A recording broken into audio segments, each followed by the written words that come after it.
আরে ম্যাডাম যে স্কুটিটা তো অনেক ভালো, কত দাম? আমি তো আমার মেয়ের জন্য কিনবো। আরে প্রথমে নিজের চেহারা তো দেখে নাও, জামা কেনা অকাত নাই আবার স্কুটি কিনবে। আরে ম্যাডাম যে তুমি ভুল ভাবছো, আমারও বাড়িতে একটা মেয়ে আছে, তার জন্য স্কুটি কিনতাম। বলো কত দাম? স্কুটি কিনবি, যা প্রথমে করছিস তাই কাজ করগা। আরে বাবা, আমার জামাটা তো অনেক ভালো লাগছে। আরে বেটে, তোর জন্য একটা স্কুটিরও দেখেছি, তাড়াতাড়ি নিয়ে আনবো। আরে সাহেব, আমার ছেলেকে এক বাইকালা টক্কর মেরে চলে গেছে, আমার ছেলেকে তাড়াতাড়ি হসপিটাল নিয়ে চলো।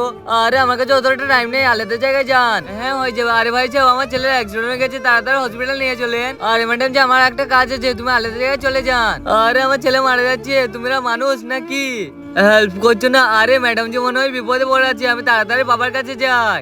আজকে দেখবো শয়তানকে হারিয়ে কে কে আল্লাহকে ভালোবাসে। যারা আল্লাহকে ভালোবাসে থাকে ভিডিওটা লাইক করে চ্যানেলটা সাবস্ক্রাইব করে দিবে, আর যারা শয়তানকে ভালোবাসে তারা লাইক সাবস্ক্রাইব করার কিছু দরকার নেই, আর কমেন্টে আল্লাহ লিখে যাবে। আরে বাবা, তাড়াতাড়ি করে আমার সাথে আসো।